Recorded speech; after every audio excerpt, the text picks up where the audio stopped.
Mahadev, Mahadev, Mahadev, Om Shanti. Sarvam Khalu Vedam Brahma.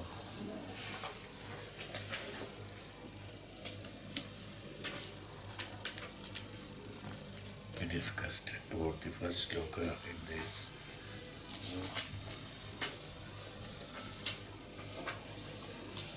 Om Atha Edidam Asmin Brahmapure Taharam Pundarikam Veshma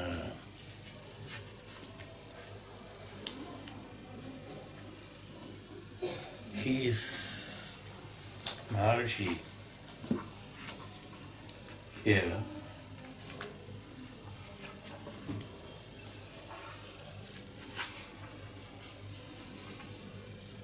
is comparing the Brahmapuri. Brahmapuri is and again an imaginary word. The world of Brahma, Brahmaloka, we call it Brahmaloka. In fact, it is not a wrong usage according to Sanskrit. Lokam is not world. Lokam is a sthanam. Sthanam in the sense of a place. A sthanam, a puri. Puri means we consider it as a nagaram. Nagara. Puri is that where Brahmapuri, or in normal language, where the Brahman lives, Brahmapuri, is how it has come, the Puri has come. Puraha is that in Brahmapuri, where there is no Brahman, everywhere it is Brahman. In a, we call it as a kingdom. Okay. In a kingdom, let us say any place for that matter, every nook and corner of that place is belonging to the king. Everywhere the king is the owner of that. It's a kingdom. It is his kingdom. Raja so-and-so's kingdom. Dasharatha's kingdom. Janakapuri, Janaka's kingdom. Same way Brahmapuri, Brahma's kingdom. So, in short, the kingdom for a normal human being, since we are always comparing things with the materialistic world, we imagine it is restricted by certain borders, seema. This area to this area, we divide and we say this is called the world, this is called the Puri, this is called that. This is our limited concept, because we always compare things with limitations based on our understanding. Our understanding is only limited to that. When we say kingdom, from this point to this point is his kingdom, that which is measurable. Whereas Brahmapuri, when he is mentioning about it, it is immeasurable, because wherever there is Brahman, there is, that's why Brahmam Khalu Vedam Brahma. It's a Brahmapuri. That's why he said about the Brahmapuri. So he described on this sense the Brahmapuri in the Pundarikam. So we said in that Brahmapuri, now to make it is easier for the people to understand, he said that this Sharira is Brahmapuri, just to make us understand. Suppose, we have to add that in the beginning of it. Suppose this Sharira is the Brahmapuri, the Brahman lives in the lotus of the heart, wherein the heart is what, the middle part of that which is the capital of the city, capital of the Puri. We call it as capital. King, even though the whole kingdom belongs to the king, he lives in a particular place, in a particular palace, is called the capital of that. So, same way. Brahman, to make us understand, they are all, to give us an imagination to suit our convenience, because our understanding is so limited that he compares the Sharira. Suppose the Sharira is Brahmapuri. The heart means the consciousness here. It is not the heart which pumps blood, not the physical heart. The heart, which is the consciousness, is that place where it is known as the the lotus, the dwelling that is within the city of the Brahman. There is a small space, as the consciousness is very small, and in that there is a small space that exists to be known, that indeed has got acquired into the realization. That is a place where the Brahman lives, he said. Now in such a body, huge body is functioning with that small area in the consciousness, in the heart of the Sharira. In that there is another small place. Lotus is that which is creating the purity. In the consciousness, or in the consciousness, there are various things. In the universe, there are various things. In the kingdom, there are various places. There are ponds, lakes, rivers, and ocean, and forests, and drains, and palace. So, where the king is supposed to live? Not in a drain. The king is supposed to live in a palace. That too, in a palace, the king has got a special room and a throne, and on that, only the king can sit. No one else can sit on the throne. Like that. In our consciousness, even though in the consciousness, everything is there. What is consciousness? Which consists of everything, what we call good, bad, right, wrong. We analyze them as right and wrong. As far as a Raja is concerned, from that point to that point, everything is my country. He doesn't say that it is the forest, so it is not very important to me. It is Nagara, so it is important to me. It is drain, it is not important to me, but river is important to me. He doesn't analyze. As far as he is concerned, Raja means from here to here, my Rajya. Yes? Is there any classification for him? Even a tree is felled, he is concerned. No, I know you are not supposed to do it without my permission. You see? So even that forest, one tree is also his. So it involves, the consciousness involves everything that is in the universe. That is what's happening in the universe, or in the prakriti, in the nature, in the srishti. In that consciousness, sarvam khalu idam brahman. That means it is, the Brahman is in each and every kana of it. Each and every small particle of that is there. In every country, in every Raja's place, you go to the forest and ask an animal also, he will say, this is Raja such and such area. Such and such Raja. So each and every Kanika is Brahmaloka. So Brahman, but Brahman lives where? The highest form of purity in the consciousness. And in that there is again, in that purity itself, there is again further superlative of a purity is there, Angushta Matra.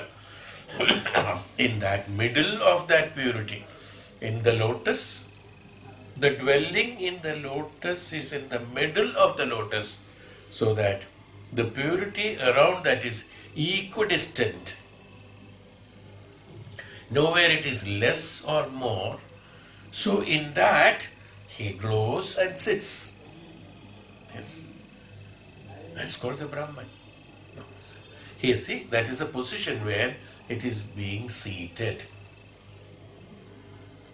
Now, when it is, he is being, now, see, I'm just comparing with Maharishi is comparing with the body. So, when he is comparing with the body, he says that if the Brahman is like that, If the Brahman is in that consciousness, in the lotus, in the middle of lotus, with glowing and sitting there, the whole consciousness which is ruling the body, which has got various instruments like intellect, mind and indriyas, who are the major assistants of this. This intellect, indriyas and the antakarana, mana and the indriyas, the shendriyas. When they are there in the function, they have varied activities. No? It's not according to the Brahman himself. He has given liberty to those ancillaries, like he has given powers to the ministers and the governors, the king. And in the forest, if there is an ashram, he has given in charge of the ashram is only that Swami who is there, that Maharishi or Tapasvi who is there. So, nobody should interfere that. Even if somebody goes and goes there, it is only according to the ajna of the Raja he is supposed to go to the ashram. In that periphery, nobody is supposed to enter, because that's a very purified area where the education is given to the students, especially the Raja Sadas, the king, sons of the Raja, plus those who are supposed to take over the country tomorrow in order to have the ministerial and the administrative staff is concerned, people are concerned, they are trained in that place through the absolute highest form of consciousness. The man who is in charge of that is that he is equivalent to the consciousness. Even the Raja, the kingdom, even though the kingdom is his, even the king, he goes and bows down there. Yes, because he is the supreme knowledge. That supreme knowledge is the consciousness. That periphery is called the lotus. And that Maharishi and Tapasvi, who is the highest form of the consciousness, where the king, who is the intellect of the Sharira, and the mana of the Sharira is the king. Even he goes there, he bows down to that consciousness. That is why he sits in the middle of the purity, is what he is explaining. Now you can imagine how it is. What is that purity there? Who trains all those who is supposed to rule the universe. The students are who are supposed to rule the universe. Whom is he training? The ones who are going to the ashram and learning. He doesn't go and teach. No? Who is supposed to go? Intellect, mana and the antakarana are supposed to go. They are free to go or not to go. Whoever wants can go. They have their own activities. Even though if it doesn't mean that they have gone and they have educated themselves, have come back, doesn't mean they will behave exactly like what has been taught. They have an influence of the external world, and based on that experience of the external world, they also behave erratically. Okay? No problem. That erratic behavioral pattern is okay, it is accepted. It is also a part of the consciousness from where that erratic behavioral conflict has come into his activity or into his knowledge of activity, from that consciousness. From that consciousness, while investigating the truth, he came across some lies which is not true, which appeared to be like true. The Indriyas and Mana, who are not very dedicated to the Supreme Consciousness, who is the Supreme Maharshi, Tapasvi, who is the Brahman, he misunderstands. This is understanding. This is missing the understanding. So he misses the understanding and gets attracted to those which are temporarily be attractive to them during the process of experimentation of trying to establish the truth through the fact of their own activities and functions. They are called as independent activated desires created based on the external experiences and dependency. They are known as those independent external experiences and activities. You call desires and the activities connected to that. You got it now? How is it? How is the system functioning? So he has not the consciousness. Since that is also a part of consciousness, everything is consciousness, because the whole system of education comes from him. Even the Indriyas thinking wrong also is a part of consciousness. We call it as wrong because that is not palatable for the smooth functioning of the Brahman in the universe, but that is also consciousness in a kingdom. There are not only Pandits and the Pujaris and the great good people, there are also thieves. You see, that's also there. It is not that without them, that is also there. That is also a part of it. The same way, in our system also, these things are there because that is a part of consciousness. Stealing is also a sort of practice of existence. He is finding that trade, stealing, is noble as far as he is concerned. Did you get it? As the mana and indriya, even though they are supposed to be completely dedicated to the consciousness, they having the consciousness, having learnt from the tapasvi, from the Brahman, having supposed to be reporting to the Brahman, and having contact with the Brahman every moment of time when they want, they can attain this consciousness. Through that consciousness, they are trying to experiment the external desires, attracted to desires and the pleasures and experiments. And while doing the fulfillment of the desires and experimentation of the external practices, they derive certain unethical and natural. That's why it is known as unethical, which is not ethics, which is not right, which is not ethical in the sense it's not that you cannot have it. You can have it, but it is considered as non-ethical. Non-ethical in the sense that which is not palatable to the rulership for the universe is non-ethical.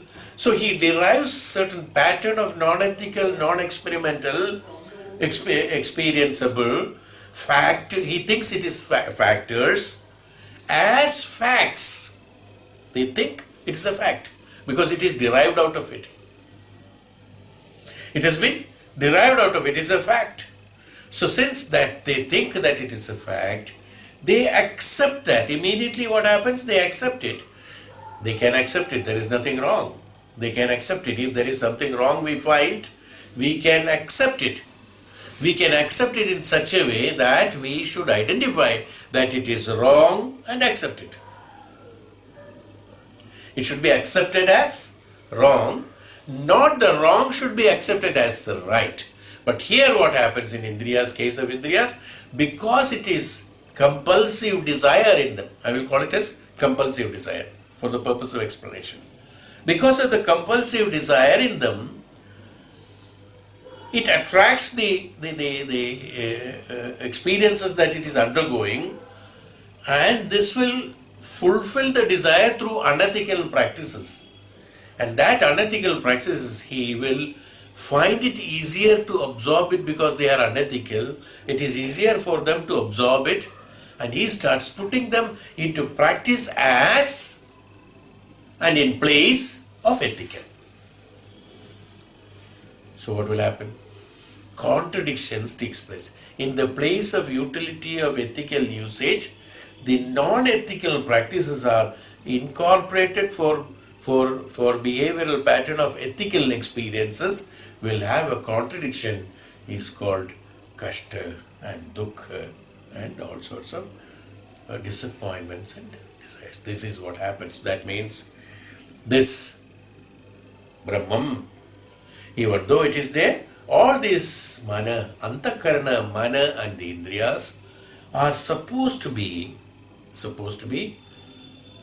taking the knowledge from the consciousness and behaving exactly as it has been told, so that then only it will be beneficial for the country, the rulership. What is the Raja, what is the Maharishi teaching? How you should rule this country. Maharishi Vasishtha, when Rama and brothers, when they went to the ashram, he teaches how you should behave. What is a king? King is not the boss of the praja. King is a servant of the praja. You are supposed to serve, do the service to the praja. If your consciousness is based on that, you will not create atrocities on them. Suppose you will think, I am superior to the prajas and I am ruling the prajas, then immediately what happens? Unethical practices are attracted by this is a consciousness. Actually he is ruling. When he thinks he is ruling, he will immediately take atrocities. If he is a boss, he will think that I can do anything. He will start immediately doing wrong practices. If he thinks, no, I am the servant of the people, his attitude will be totally different. Just one thought here and there will make his behavioral pattern totally different. One is called ahankara, another is called aham. Ethical practices are known as aham, which is related to the Brahman, the consciousness, which teaches us to be executing the karmas as has been directed for the benefit of successful and peaceful existence of the Atma. What is all this for? Why are we all struggling for? Successful and peaceful existence of the Atma. That's all. So long we are doing the practice, wrong practice, unethical practices and implementation of that experimental experiences of ours, there will not be any happiness and peaceful existence of the Atma. That means the function of us will not be compatible with the thought and instructions of the superconsciousness or Brahman that is there sitting in the lotus in the middle of the purity. The purest form. It is known as the purest form, sitting in the middle of the purity in your own mind. Where is the purity? In your mind. Where is the Brahman? In your mind, in your heart. Here, according to the Hridaya Madhye, they call it. This is where it is. But the reflections are, as I told you, the followers, the intellect and the mana and the indriya, if they are not following, the student is supposed to follow, the disciple is supposed to follow the Guru. Along with Ram, there were so many students, so many others, Ram, Lakshmana, Bharata, Shatrughna, and other boys also were there. Vasishtha has given special instructions through the psychic level only to Ram. Why? It is because even though they are all present, he has not told anybody not to come closer to him psychically. Closer to him, not physically. Physically, everybody is around him. Is it not? In psychic level, Ram has gone closer to him. There is no other way for the Guru that when the disciple goes psychically close, with purity. With purity, one goes into that Gurutva. The Guru's option is not there because he is without an option. A flame which is burning in the diya, does it have any option? Tell me. Does it have any option? Oh, this man is coming, I will not give him light. Oh, that man is coming, I will give him more light. No. I will not give this insect temperature. This insect, the moment it comes, I will burn it. Does it have it? Has it got any choice? But the flame is very powerful. Wherever the flame is, there is light. Same way. It doesn't have an option because of the Swabhava of the Brahman in him. Swabhava of the Brahman in Guru is only to accept, not to reject. Why? You may ask, you should ask otherwise.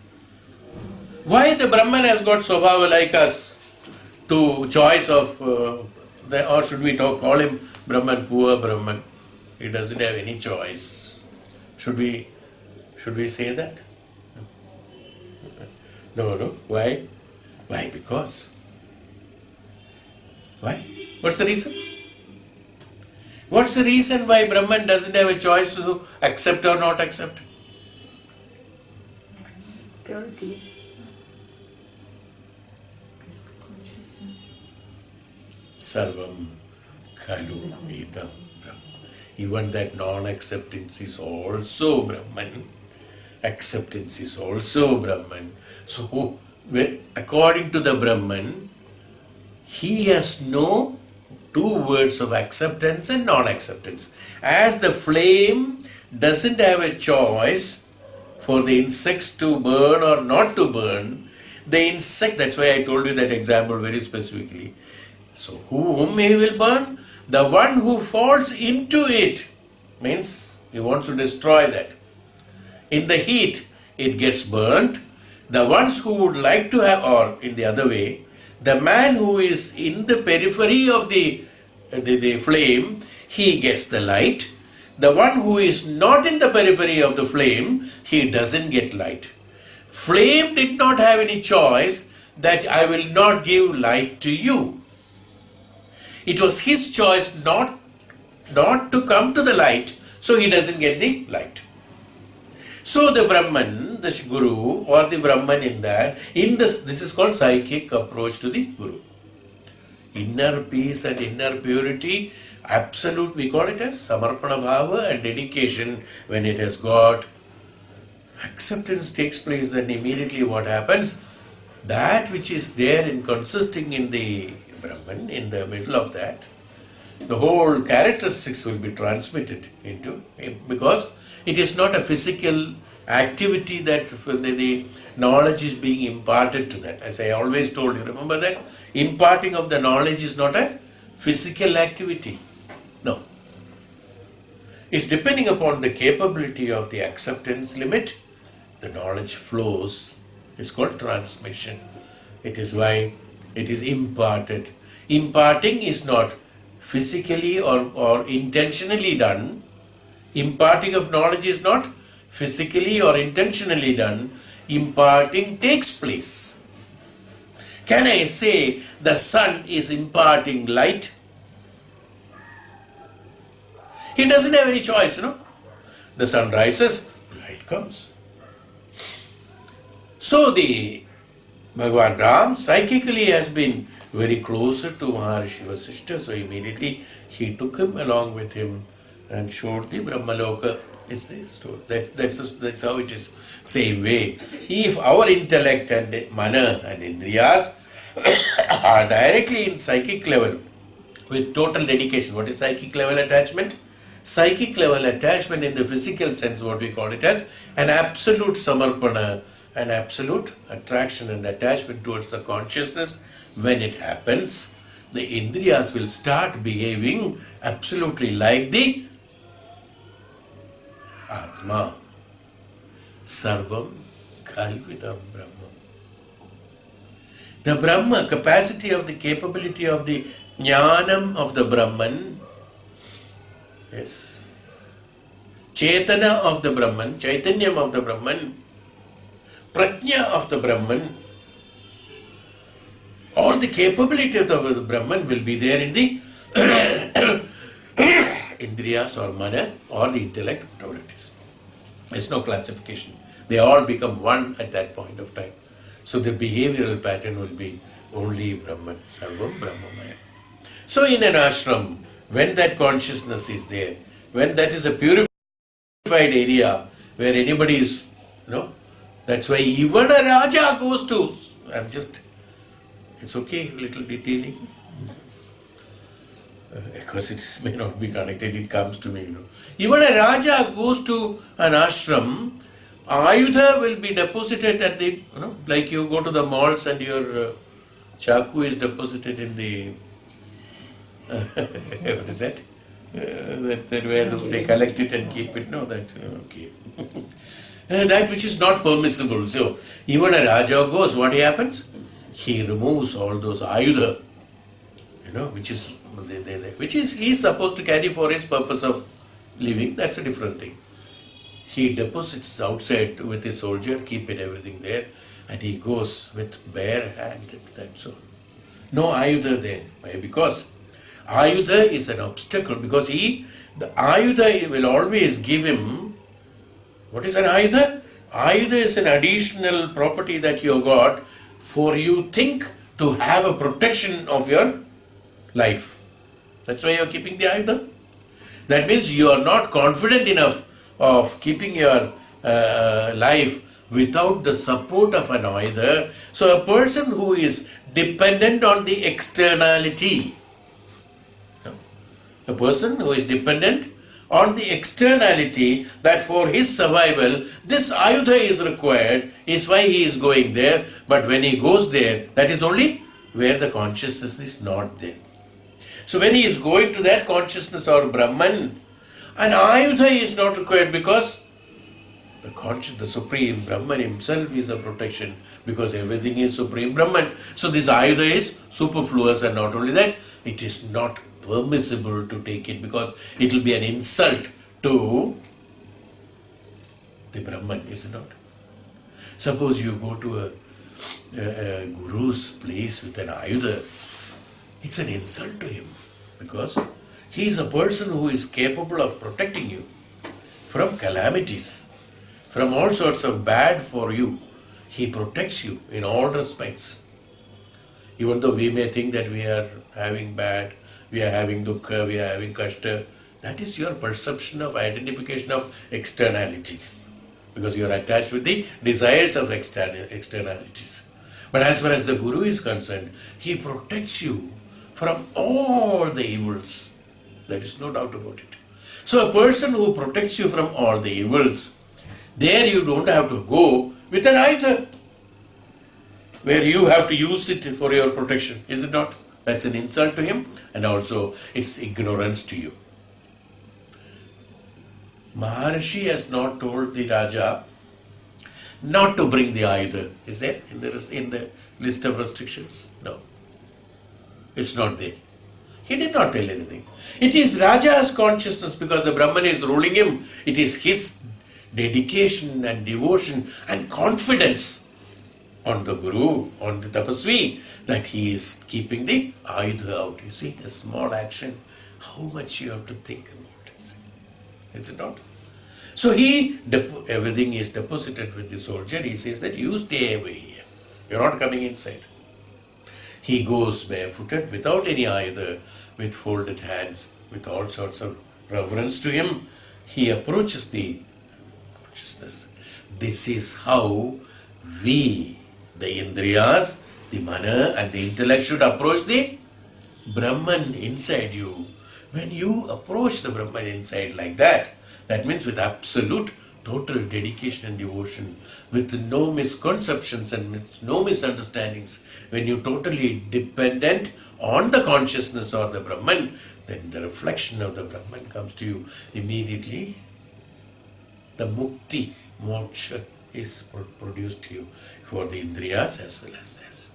So he said a word here, he who have, I'll just read out this one. Therefore, in the dwelling which is the lotus-like heart, Brahman is realized by those who have become detached from the external things, who are specially endowed with the two disciplines of celibacy and truth, Brahmacharya and Satyam.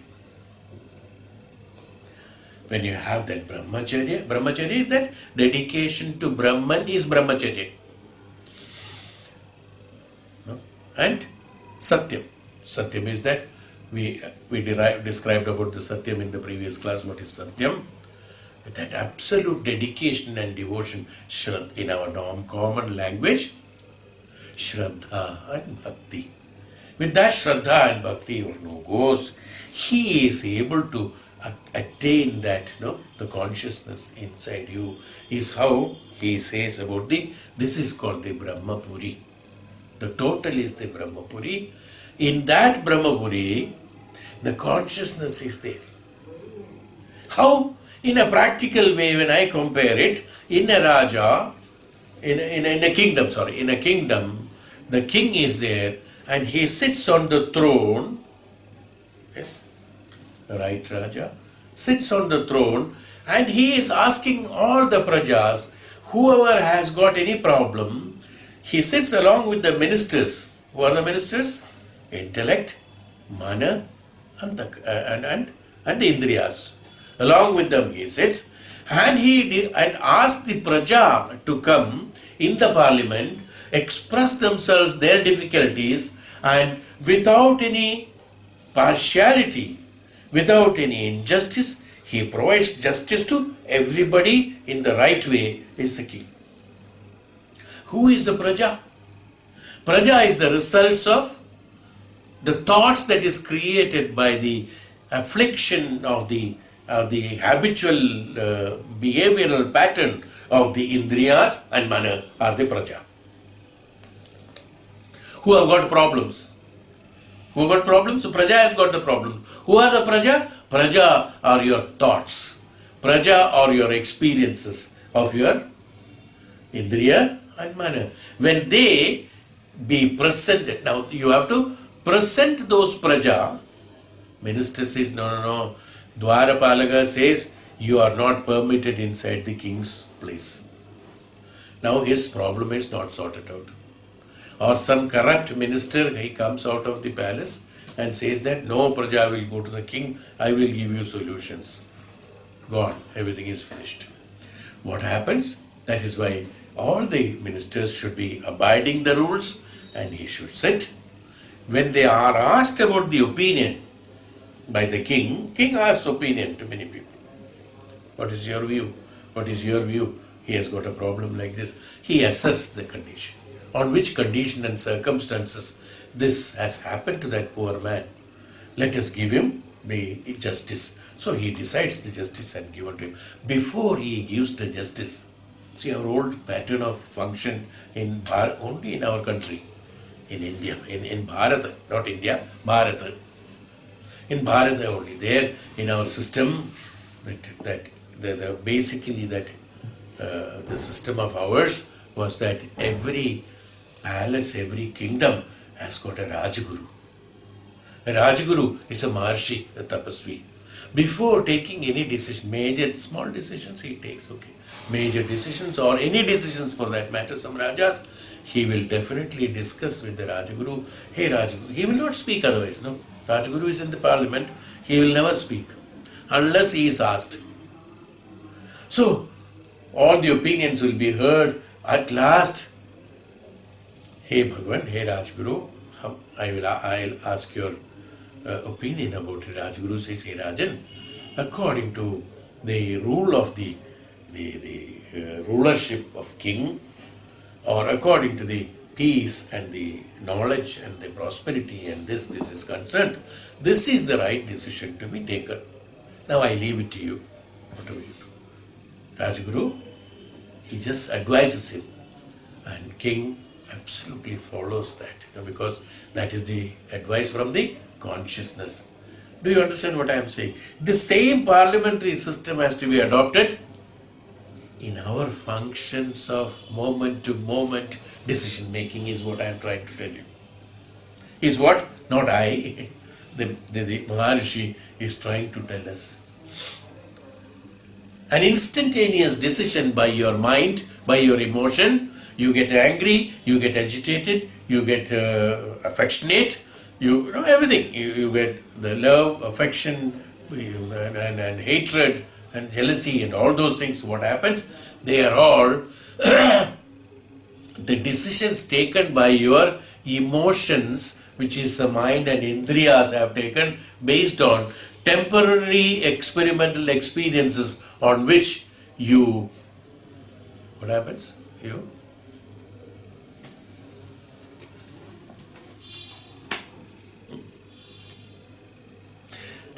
repent afterwards.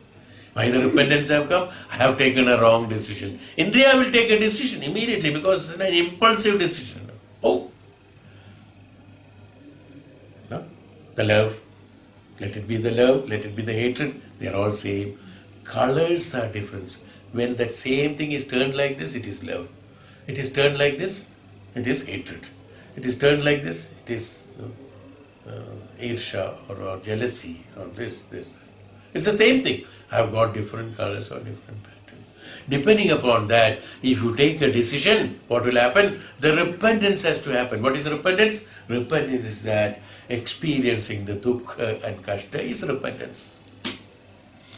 Had you, without taking a decision of impulsive decision which is emotional or based on the experimental experiences of the indriyas, if you consciously take a decision, that will be right. Because you are taking the advice of the Rajaguru, advice of the Brahman, then you are relating to that. That Brahman should be approached in the right sense. You cannot just walk in any time.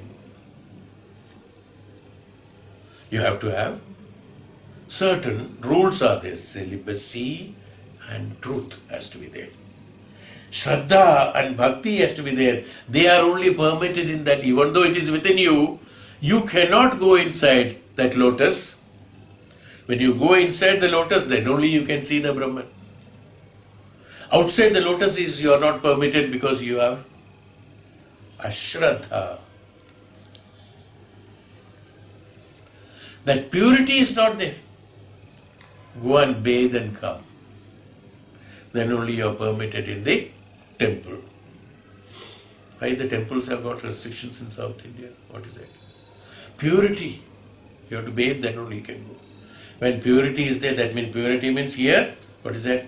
Purity, an impartial decision. You are acceptable to an impartial, you are going with a problem, you are acceptable. No? You have got an acceptability of whatever is decision given by the Brahman is acceptable to me. And that preparation, for that you have to have the purity. Not preordained, I must get this from the Brahman. No, then you are not permitted. Then it's not purity. There is dirt in you. So an absolute purity is yama, niyama, asana, pranayama, pratyahara, dharana, dhyanam, samadhi has to be there. When that is there, with that only you can go to that lotus. When he sees, he checks you, gate man. That's why he has got 1,000 petals. You cannot escape the 1,000 cameras. 1,000 petals. They have that CCTV cameras, you cannot escape it. Then only he is allowed from first layer, second layer, third layer. That petals are there like that. Like that you can go inside. Then you see the Brahman. When you have got total dedication and devotion, when you see the Brahman, automatically by the time you reach there itself, your problem is sorted out. There is nothing like that. For that, the dedication and devotion is to be there. It's called psychically approaching the Guru. You got it? With absolute dedication and devotion, so that we are not entangled with the externality of our desirous functions through the indriyas and mana and the attainment of the result based on their emotional factors. And where we are supposed to be with the absolute knowledge, absolute consciousness. Then what happens? The desire, we will be talking about desire, external desire, internal desire. The external desires of the externality will not be applicable to us. When that is not applicable to us, every desire will be fulfilled. Yes. That's how this happens. So that approach towards that Brahman, in the Brahmapuri itself, in the Brahmaloka, these are the practices. That is why he has told this word as Brahmapure daharam pundarigam veshma daharo asmin antaka shastra abhinandinda tasmad veshtavyam tadvava vijitnyasi.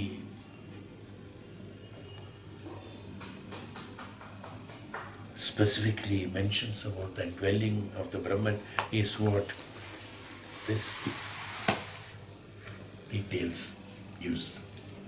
Maharishi Krishnananda also gives his opinion, beautifully. He also says,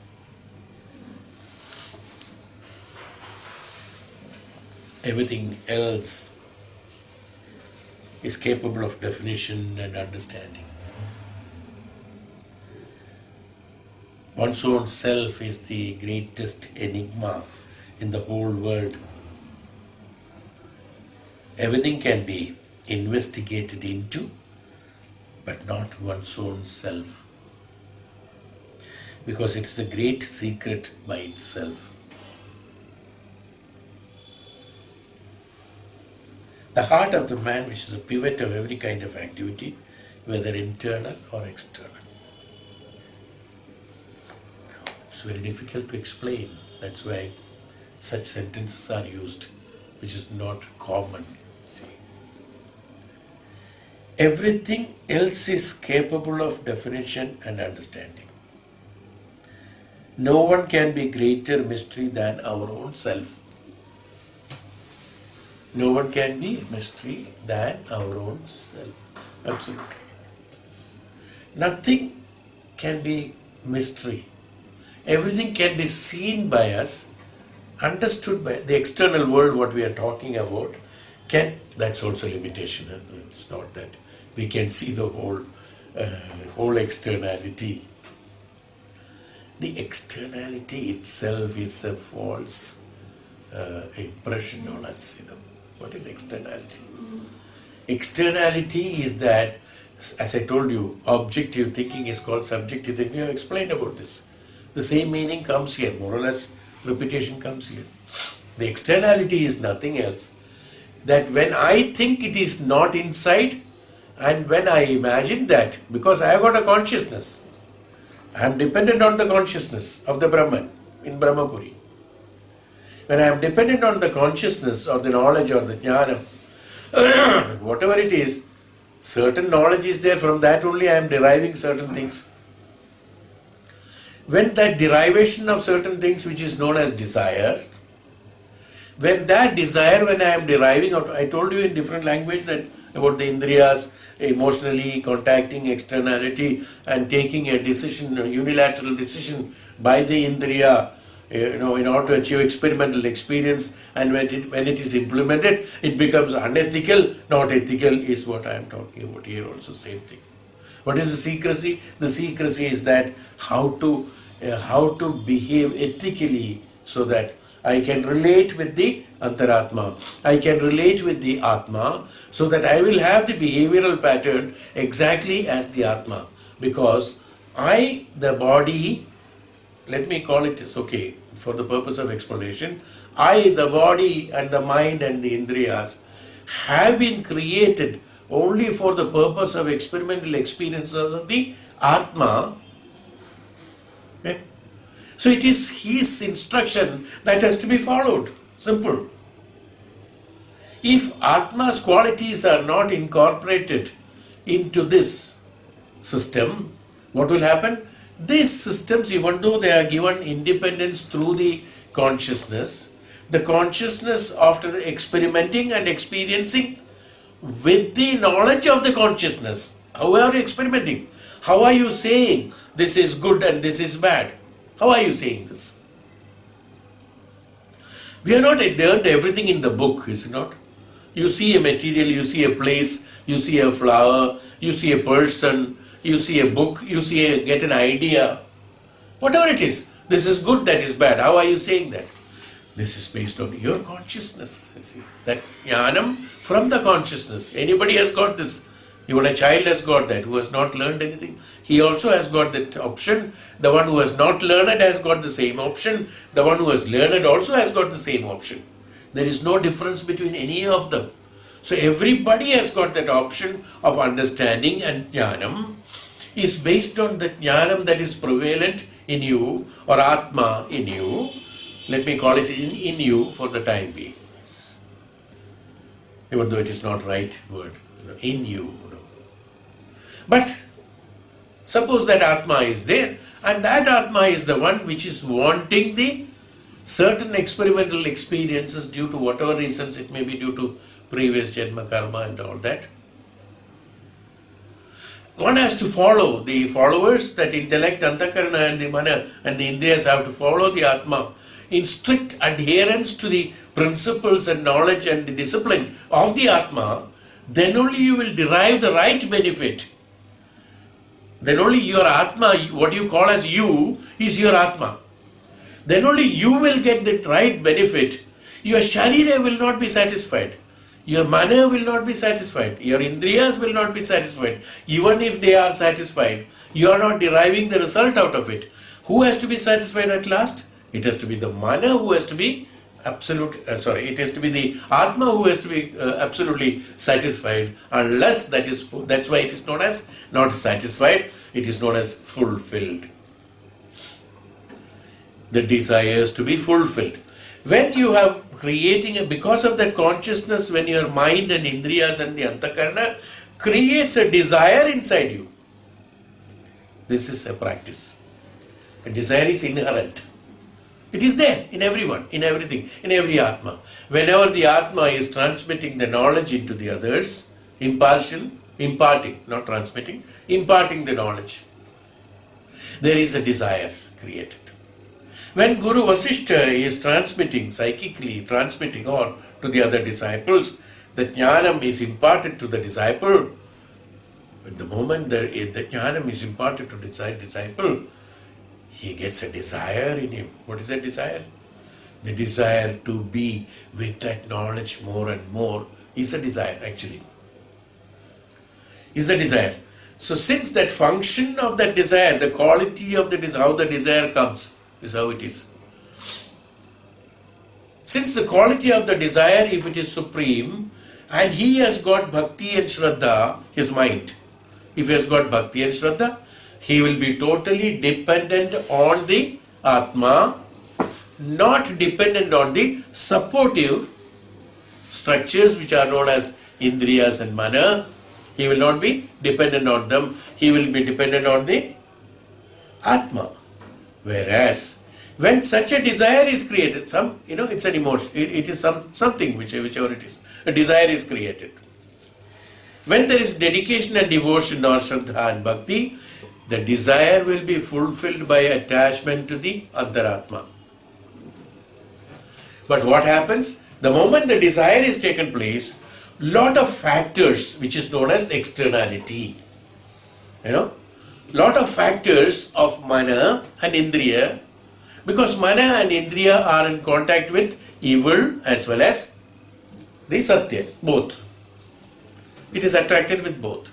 Now when this desire takes place, the evil in the indriyas and the evil in the mana will get attracted also along with this.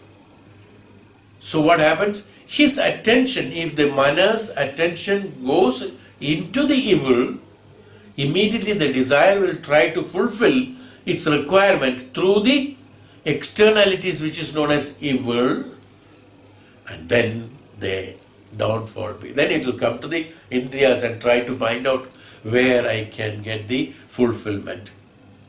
It will never in any number of janmas will get any fulfillment. When you are looking for happiness from others, you will never get it. When you are looking for happiness from any external object, you will never get it. Is what the great saints have told, and it is absolutely true. All the shastras, let it be any shastra, they will all say the same thing. That's what is called externalities. When you depend on externality, which we are only doing that. When we depend on externality that this will give me happiness, a momentary pleasure is derived because your ego of the mind says, I have already achieved the desire, but you do not know, along with the desire, all the problems also have come. So fulfillment of desire has now taken place. A satisfactory temporary action for satisfying that fulfillment of desire has taken place, which is known as a pleasure. Pleasure comes with the pain, we call it. This is why whenever you depend, you can see yourself. Anything that is external, what you think you are deriving out of it, you can never get happiness out of it. You can never get fulfillment of desire from. No one can give you fulfillment of desire. Nothing in this world can give you fulfillment of desire. No amount of education you can get fulfillment of. You can be a doctorate of one subject, 10 subjects. There are people who have got three doctorates. Are they happy? Have they fulfilled? No. There are scientists. There are, okay, that is one side. Second side is wealthy people. The richest man in the world. Second richest in the world. We have seen in the papers, that's what I'm saying. Fourth richest, fifth richest, 10th richest. Okay, that's another kind of people. Extraordinarily efficient people who are enlisted in the Guinness Book of World Record. His purpose is of eating glass only to enter himself into the word in one page number 1271, serial number 5,30,051. This one is entered in the Guinness Book of World Records. My name is there. He is happy after eating glass. Is it necessary? That's another kind of fulfillment of desire. I'm just telling you examples so that you get a concept of it. That's all. No. Okay, so it's an entertainment also. So that is another kind of them. Like that, okay, I have fulfillment. Okay, this one entered of that. So that characteristics. Another says, okay, oh no, I am not interested in all this. Let me read only Upanishads. I'll get attainment. That also.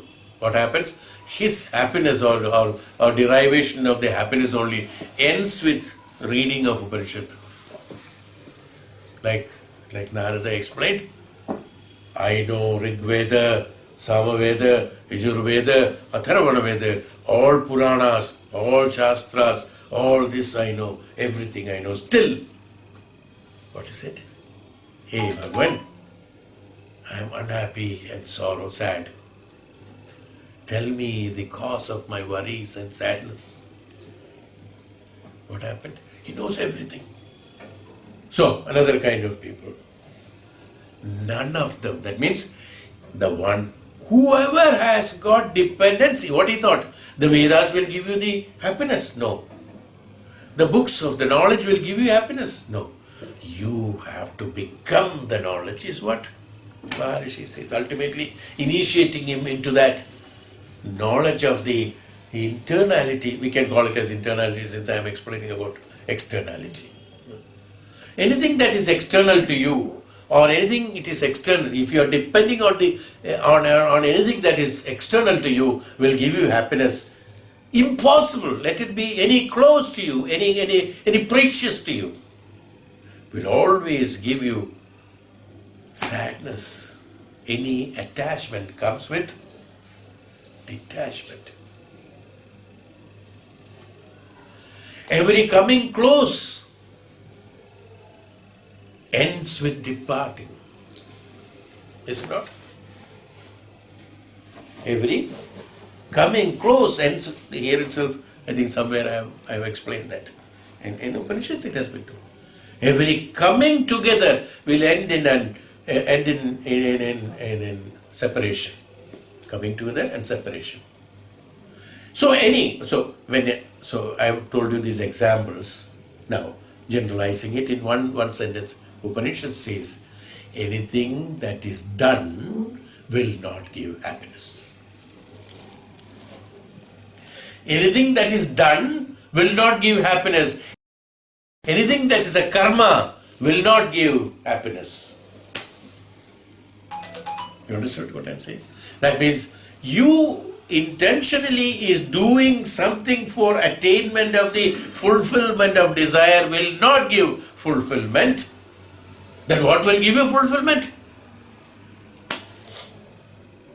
Shraddha and bhakti, dedication and devotion to the supreme knowledge, who is the embodiment of knowledge. Guru Jnana. That is why old days there were no books. Vedas were not, books were not printed, books were not written. Forget about it. Even those writings in the leaf are not there. What happened? They just Gurumukha, from the Gurumukha they listened.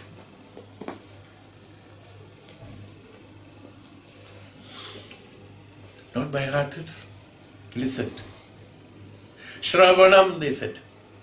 Jnanam is for the Shravanam, not for printing. Printing has come for the facility, no doubt, okay. It's good for us. We could read at least. Bhagavan says, Veda Jnanam is listened. How is the listening? Listening is not through the ears. When he has got an organ, he cannot listen. The organ of the ear can listen only limited sounds. If the sound is more than the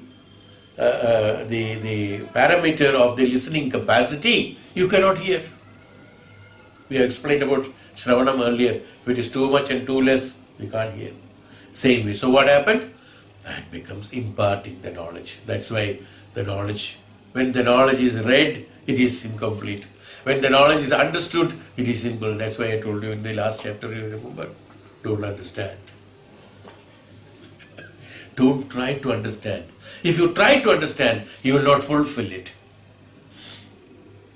Shravanam and perception. That's only right. That's all. Then only it is possible. It's a beautiful way of doing it. We should be able to do it, that's the thing. Then only we will be able to do it. Otherwise what happens? We will be stepping down the knowledge into our level of limited knowledge translation. Right? If you translate the Veda, which level you will translate? According to our knowledge. According to our knowledge. I am not blaming. Don't think that. Anybody who translates that great knowledge into that, translated into the knowledge, into our language, it will be limited to our perception capacity, that's all. But whereas we forget our knowledge, just be in that knowledge which is inside that, I will be transported into the knowledge and I become the knowledge. Is the meaning of mystery. It's the greatest mystery. The self is the greatest mystery. I told you about the self. Self is not enclosed in any unit. Self is that the total discipline of the universe is called, the Brahman is called the self. The Brahman is known as the self. Nothing else is known as self. That Brahman, which is absolutely supreme, the highest form of consciousness and jnana, is known as the self. That's why self-realization. Realize the self in the sense, once you have realized the self is our perception of self will not remain. Will be diluted into the grosser form of self. That is why Maharishi says here, no one can be greater mystery than our own self. It's a mystery. Connected to that, he is telling, everything else is capable of definition and understanding. You see how he has put it? What is this everything else? There is nothing called everything else, but he says, if this perception of understanding of the self of the Brahman and approaching the Brahman through devotion and dedication is not there, then I have a perception of everything else. Right? The one who doesn't understand that it is the dedication and devotion I am supposed to go to that pure form of it, he has got everything else. The king goes to the ashram without any ayudha, without any accompaniment, without any, the bodyguards, not allowed. With the ayudha, bodyguards are not allowed.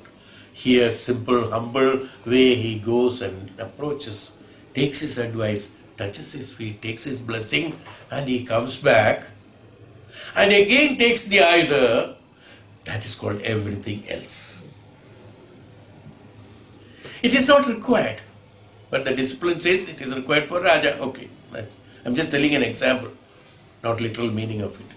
So when he goes inside, what happened? There is no everything else.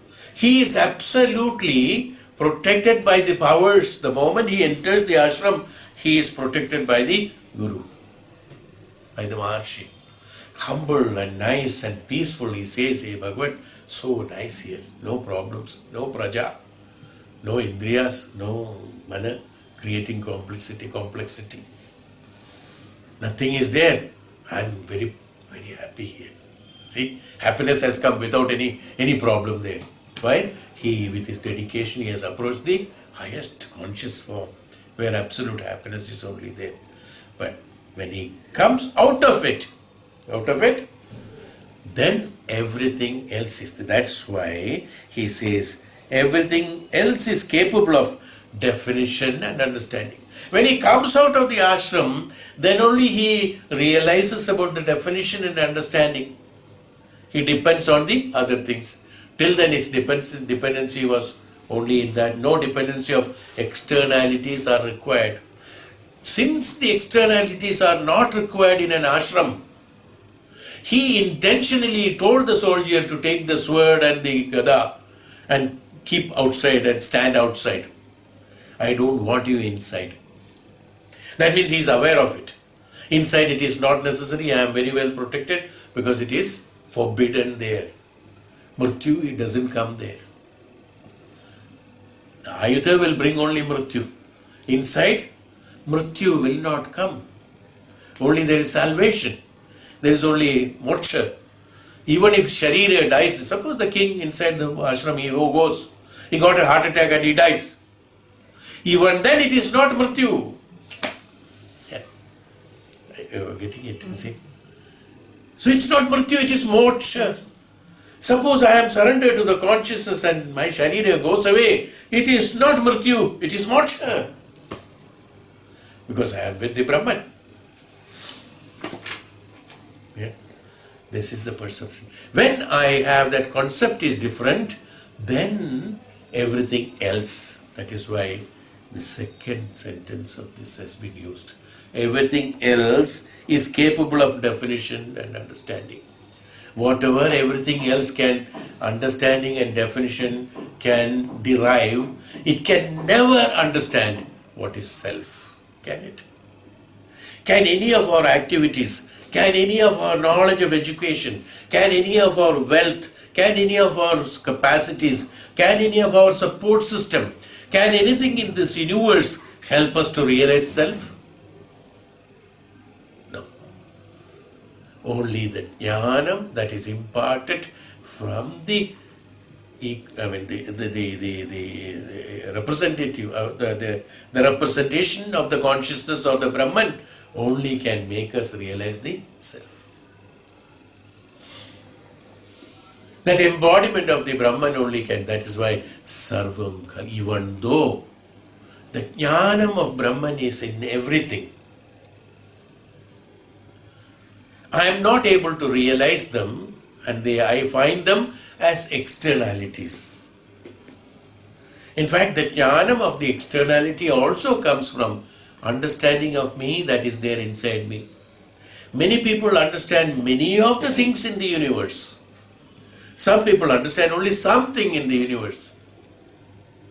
Even though the Brahman and the jnanam is everywhere and in everything and in me also. Why this difference?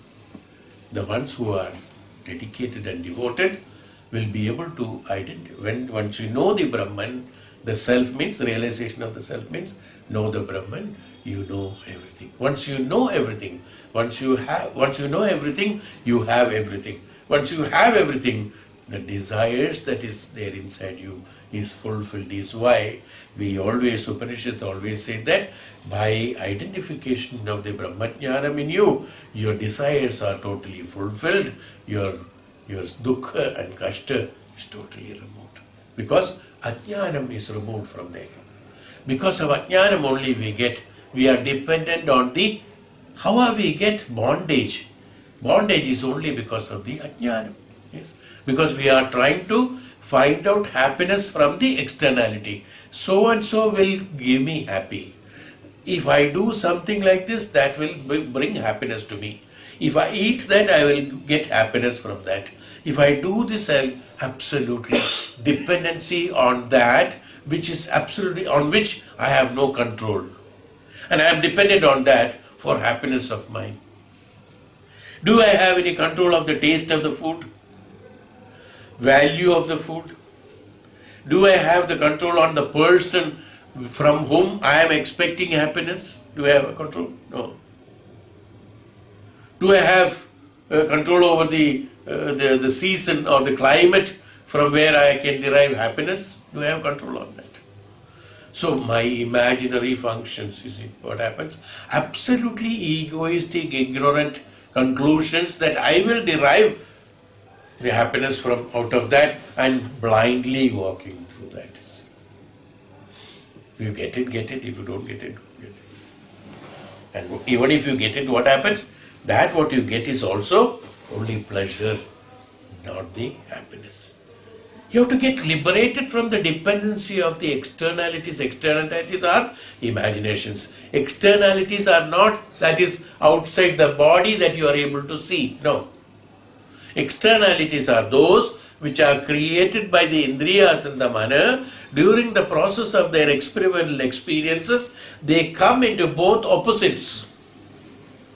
Yes, plus and minus, evil and good, both opposites. So, and when the mind gets attracted to only one polarity instead of both polarities in order to have the balance, if one gets attracted to only one polarity, what happens? It gets attracted to that, and the effect of that only will be fulfilled in that, which cannot be complete, and which cannot give you liberation, moksha, mukti, or happiness. It will give you that limited happiness of that, limited pleasure of that polarity. You will get limited happiness of that evil. You will get limited happiness of that attachment. You will get that pleasure, but again limited that one to that. You are not able to, like as I told you, psychically connected Ram could do the visit the Brahmaloka sitting in the physical body. So Loka is a field of absolute fulfillment, is called Loka. That's why Lokas samasta sukhino bhavantu. What is Loka? The whole universe of the experiment, not the experimental world. That where the total absolute peace is there. Whoever is there in that Loka samasta, the ones who are all there in that, let them be happy. Sukhino bhavantu is a small word normally people use for making understanding satsangs. They say that Loka samasta sukhino bhavantu. If they are connected with the Loka, they will be sukhino bhavantu. Bhavanti. They will become the sukhi only. We don't have to pray for somebody's sukha. By your prayers of somebody's sukha, somebody will not get sukha. No. But if a tapasvi, a jnani and a guru, a conscious representation of the consciousness or the embodiment of the consciousness blesses you for sukha, you will get sukha. Why? Because you are attracted to that polarity of the absolute consciousness with complete attraction and attachment of your desire. So the desire is fulfilled. The moment the fulfillment of desire comes, sukha comes. So long the fulfillment of desire doesn't take place, sukha will not be there. Am I right? If your desire is incomplete, how can you get sukha? Is why we are having kashta and dukkha. So the fulfillment of sukha has to be there. Fulfillment of desire has to be there. then only you will derive sukha out of it. Then the sukham, status of sukham comes. Sukham, when there is sukham, there is no place for asukham. When swasthata is there, aswasthata is not there. Sukham is there, asukham is not there. All other things are uncomfortable. Asukham is also uncomfortable. Ill health is also asukha. Discomfort is also asukha. Everything is asukha. Not in the status of sukha. Balance. That can come only after fulfillment, is why Maharishi said the second sentence. Everything else is capable of definition and understanding, but one's own self is the greatest enigma in the whole world. This has to be understood. Everything can be investigated into, but not one's own self. An investigation is done through the inquiry. An investigation and inquiry. As I told you, mana and the indriyas and the intellect has been transmitted with the power from the consciousness. Jnana. As I told you, how do you know this is good and this is bad? You take a decision, it's not. By looking at it, I know it is bad, we say. देखते ही हम जानते हैं कि वो ठीक नहीं है, अच्छा नहीं है. सुनने से I feel it is not right. See? How have you? Where have you learned your listening, good and bad? In which school of listening? It's there, inherent in you. What is that? Is what he is telling, that everything can be investigated into.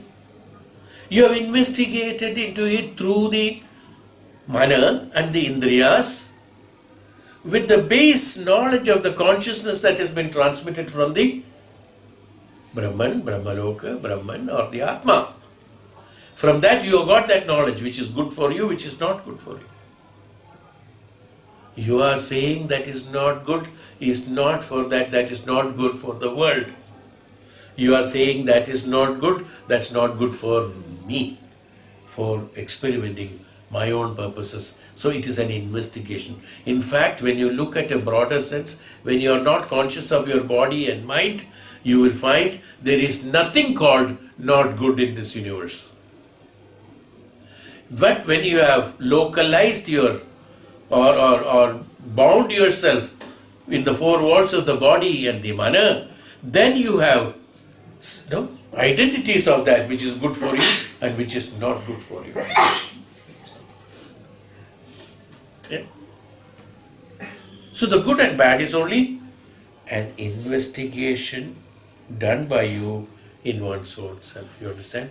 Doesn't mean the investigations what you have done is right. Investigation, that what you do is for that moment, temporarily for that moment, for you, for getting your pleasure is right. That's all. Finished. After that moment is over, only use only one, that OTP, one time password. After that it cannot be used. If you use the same thing, investigation, in some other experience, it's a failure. You will not get pleasure. Am I right? That's how it has been told, that an so greatest enigma. Everything can be investigated into other than the Atma. You cannot investigate into it. It's a supreme, because your investigation capability itself is coming from the Atma. So how can you investigate the Atma? It's not possible. The jnanam has to be derived. As in the sun ray, even a small tiny bit of sun ray has got all the qualities of sun. This has to be understood and identified. I cannot separate this as a small tiny bit of sun ray and that is the sun. Both are same. Same way the consciousness, the Brahman or the consciousness that is there in me, and that knowledge that I am deriving out of it is from that Brahman. So I must depend on that Brahman instead of trying to investigate from this small ray that I have got. You getting it? Yeah. Because there are studies, you have to study properly, otherwise you should have a right concept. That's all. As I told you, may not be that everybody is able to practice it, but at least we have an opportunity to learn it and understand it. At least that will help us in one Janma to get mukti, moksha, liberation, if not in this Janma itself. Because it is a great secret by itself. It's a secret. It cannot be unfolded, it cannot be investigated, it cannot be analyzed, it cannot be separated, it cannot be found. You have to surrender yourself so the secrecy will not be there. It is a secret because you are not going inside that. As I told you, the flame is there. The person who is not coming to the flame will not get the light. It is remaining as a flame which doesn't have light. So long you are far away from that. The moment you come closer to it, this flame is with light. That's all. When the flame is with light, the inquiry of why I am not getting the light, why the person who is closer is getting the light, this inquiry or investigation will automatically cease the moment, without any intelligence, without anything, he just walks closer to the flame. Right? What he has to do? Just walk closer to the flame. All the inquiries, all investigations and everything is closed. Then only we are doing justice to our Atma, who have come in order to experiment through this body and mana. We cannot dissatisfy them. Every kashta and dukkha I am undergoing is I am contradictorily functioning to the desires of the Atma. I am putting my own Atma into trouble. I am putting, in our language, okay, Atma never gets into trouble.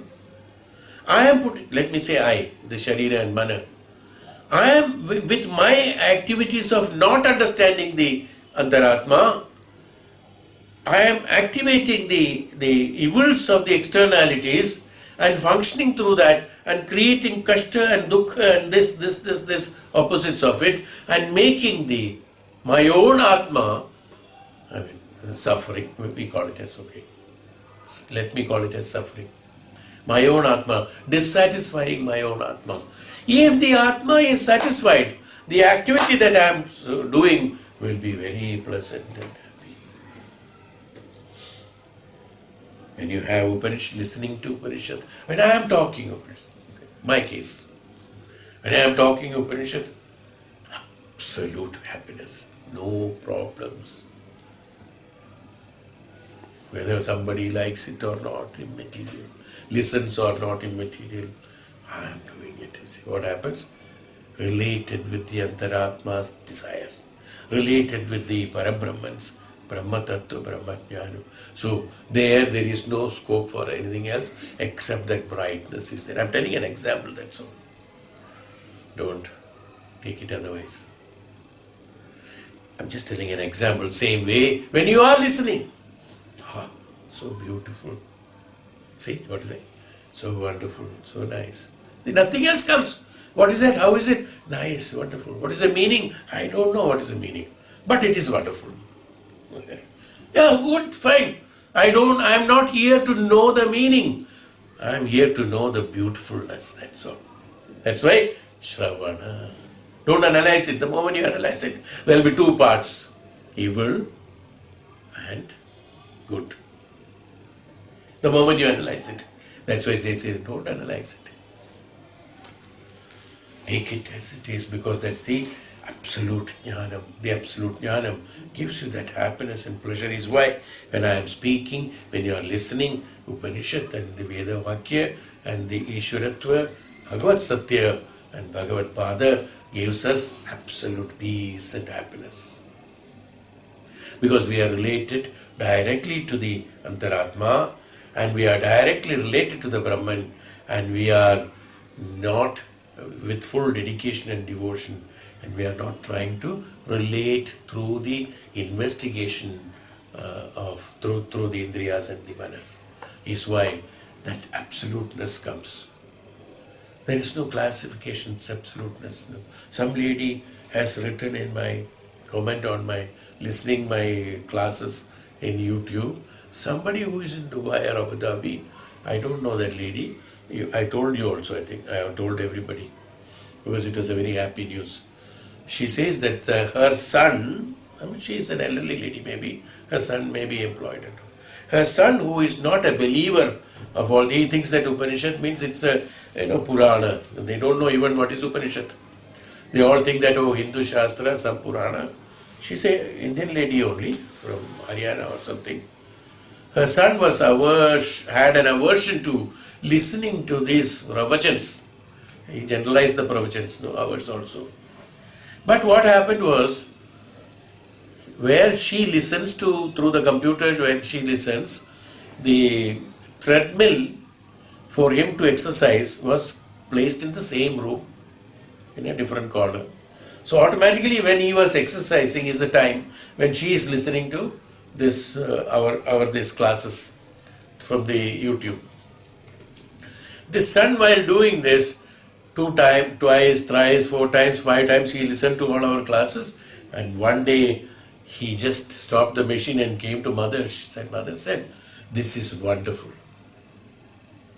The man who had not believed any of these things, he just came and he might not have understood also, because we were in the middle of Chandogya Upanishad. I am sure he would not have understood a few words, I mean the right Sanskrit words and many things we speak.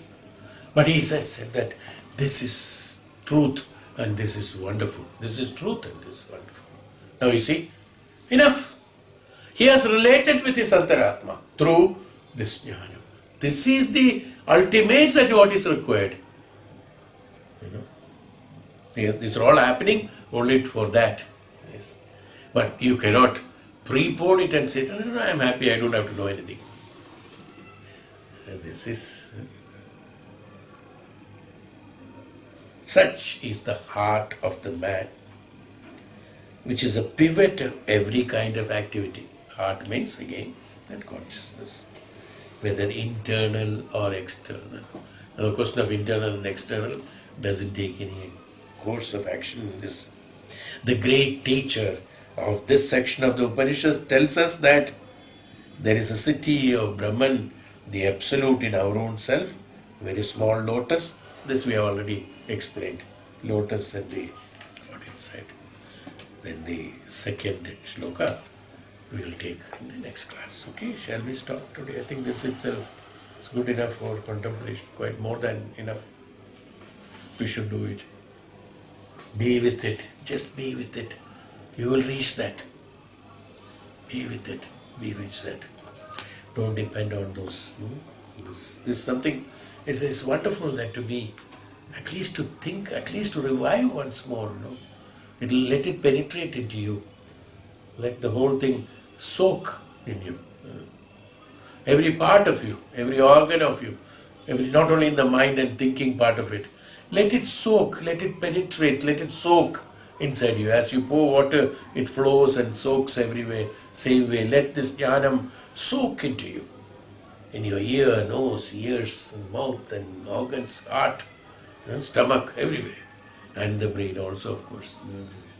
Let it soak. Om Shanti.